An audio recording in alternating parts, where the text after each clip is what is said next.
گناہ کرنے لگو تو اس طرح سے گناہ کرنا کہ اس کے فوراً بعد مر جاؤ گے.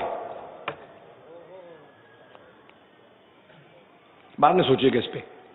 مولا فرماتے جب بھی گناہ کرنے لگو تو فوراً سوچنا اس کے بعد میں مر جاؤں گا، اور جب نیکی کرنے لگو تو سوچنا میں ہمیشہ اسی دنیا میں رہوں گا.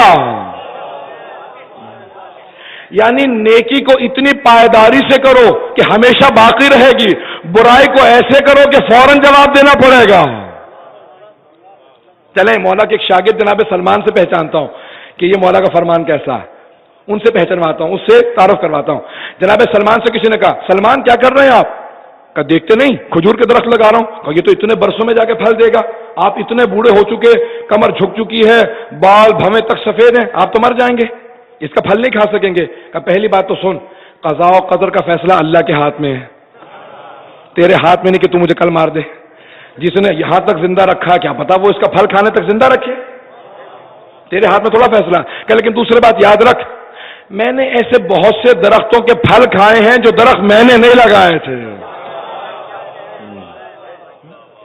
اتنے درختوں کے پھل میں کھا چکا ہوں جو میں نے نہیں لگائے.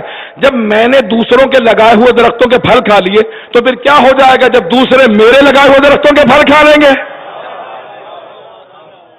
کتنے گہرائی ہے. لیکن ہم ایسے سوچتے نہیں ہیں، بے صبری کر جاتے ہیں، فوراً یہاں پہ بیج لگاتے ہیں، کہتے ہیں یہ سیب کب دے گا، اور کئی مرتبہ پیاز لگا کے سیب کی توقع لگا لیتے ہیں. کرتے برائیاں توقع اچھائی کی ہوتی ہے. کسی کے ساتھ بد سلوکی کرتے ہیں اور توقع ہوتی ہے اچھے سلوک کی. عزیزان گرامی، مولا فرماتے ہیں کہ دیکھو نیکی کرو، اس سے توقع نہ رکھو، اللہ سے توقع رکھو، کیونکہ اس کی خاطر انجام دے رہے تھے.